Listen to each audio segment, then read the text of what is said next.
Alors, vous l'avez aimé cette intro de 30 secondes? Je vais pas vous mentir, j'ai mis tout mon âme dedans. J'ai travaillé. Bon, travailler, c'est pas le terme associé, mais bon, c'est pas grave. J'ai bossé dessus, mais pendant 2 jours, j'en pouvais plus, frère.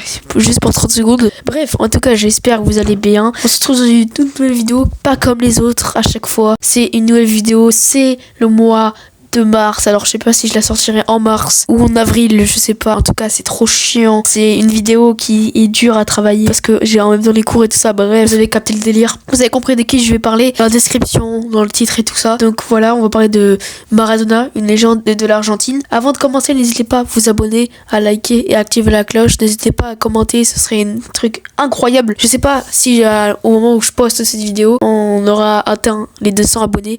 En tout cas, je l'espère. Et merci à tous ceux qui regardent les vidéos tous les jours. Installez-vous et place maintenant à son histoire. La légende de l'Argentine naît le 30 octobre 1960. Il grandit au sud de Buenos Aires, plus précisément à Villa Ferrata. C'est à l'âge de 6 ans qu'il découvre véritablement sa passion pour le foot. Dans les City stades, tout le monde reconnaît son talent.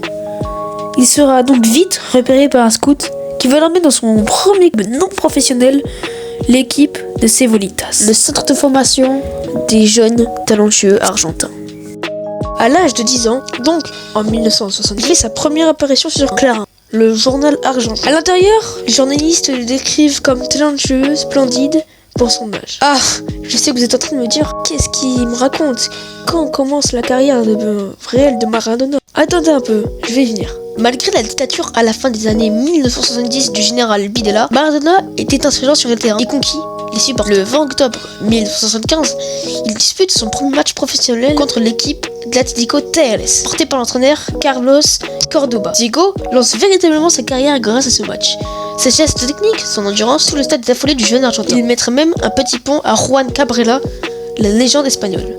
Grâce à une saison titanesque de l'Argentin, l'entraîneur Luis César Menotti décide de l'appeler en sélection avec l'Albiceleste. La Bombonera a accueilli plus de 25 000 spectateurs pour voir les débuts de Maradona avec l'Argentine face à l'équipe de Hongrie. Il rejoindra l'équipe Espoir, frustré de sa non-sélection pour la Coupe du Monde avec les Bleus et Bleus. Il remportera son premier mondial en compagnie de la légende Ramon Diaz. Le jeune Diego attire donc l'ardeur d'un certain nombre de clubs, dont l'équipe de River Plate, qui lui propose un salaire à tomber par terre. Il refusera l'offre du club argentin. Il signera finalement en 1980 au club rival, l'équipe de Boca Juniors. Le numéro 10 retrouve River Plate dans un super classico. Il dominera à lui tout seul le club et fait chavirer la Bombonera. Et comme si l'étoile n'était pas assez brillante, il gagnera le championnat argentin en inscrivant 28 buts.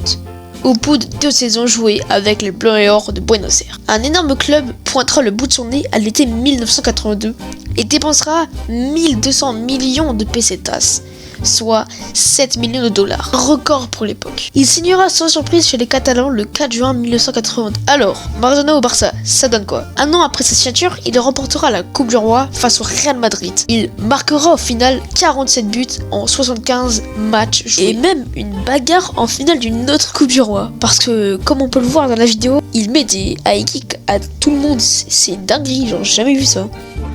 Bon, on n'aura pas vu grand chose de lui à Barcelone, car 2 ans après, il rejoindra Naples. J'ai lu un article qui disait qu'il avait rejoint ce club car il se sentait chez lui et avait comme impression de représenter une partie d'Italie. Vous connaissez la chanson, Maradona et Naples pour certains, c'est comme si ça rimait. Il est divan en Italie, mais aussi en Argentine, où il marquera l'histoire en sélection face à l'Angleterre, de marquer avec la main. Un but gravé dans la mémoire de la Coupe du Monde 1986. L'Albiceleste se qualifiera à la finale de la compétition et remporte dans un match épique la coupe de 9 kilos. Et cerise sur le gâteau, il est élu meilleur joueur de la compétition.